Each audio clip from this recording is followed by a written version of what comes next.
Hi friends, இப்போ என்ன எங்கே பார்க்க போகிறோம்னா நம்ம வீட்டில் செடி வந்திருக்கு பாருங்கள். இது பப்பாளி செடி பாருங்கள்.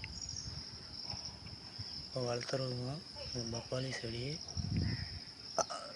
தக்காளி செடி பாருங்கள். கொஞ்ச நேரத்தில் வந்துடும். இன்னும் ஒரு 2 வாரத்தில் வந்துடும். இந்த தக்காளி செடி பழம்லாம் வந்துடும். தக்காளி பழம் நிறைய இருக்குது. அதுலேயே கேஎன்எல்லி வந்திருக்கு. இது மஞ்சள் காமாலைக்கெல்லாம் நல்லது. மஞ்சள் காமாலை இருந்துச்சுன்னா இது அரைச்சி மோரில் கலந்து குடித்தா மஞ்சள் காமாலையெல்லாம் போயிடும். மஞ்சள் காமாலையெல்லாம் கேஎன்எல்லி நிறைய இருக்குது. பாருங்கள், கேஎன்எல்லி நிறைய வந்திருக்கு. இதை அரைச்சி சாப்பிட்டா நல்லாயிருக்கும்.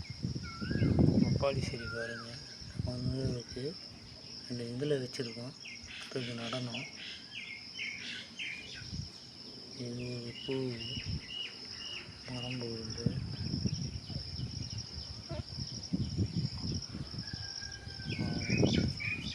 பக்கத்துலேயே மருதாணி வந்துருக்கு. மருதாணி செடி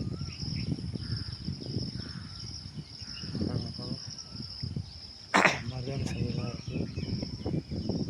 ஒரு தண்ணி ஊற்றலாம்.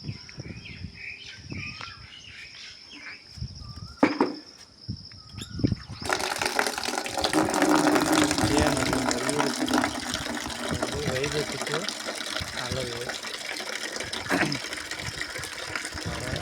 தண்ணி கொஞ்சம் ஊற்றிடுவோம். காராமணி செடியும் வந்துருக்கு பாருங்கள். இது காராமணி செடி.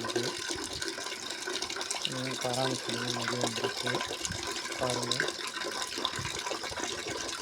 இப்போது தண்ணி ஊற்றிக்கலாம்.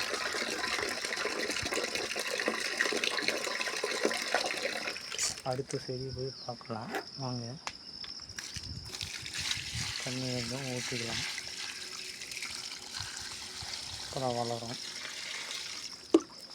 கேஎன்எல்லி பாருங்கள். அடுத்த செடி போய் பார்த்துட்டு தண்ணி ஊற்றிக்கலாம்.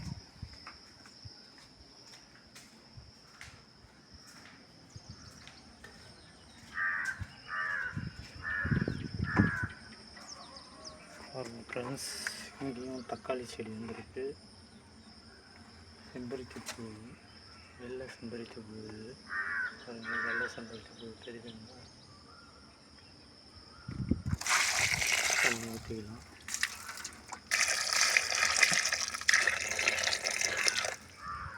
வெள்ளை செம்பருத்தி பூ மரம் செடி. இது கர்பஸ் செடி. இது நல்லாயிருக்கும், வாசனையாக இருக்கும்.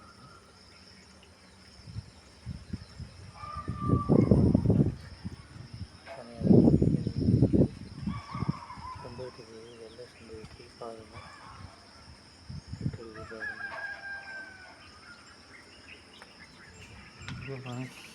வீடியோவில் சந்திப்போம். Okay bye. அடுத்த வீடியோவில் சந்திப்போம். Okay bye. நல்லா இருந்தது. Okay bye. அடுத்த வீடியோவில் சந்திப்போம்.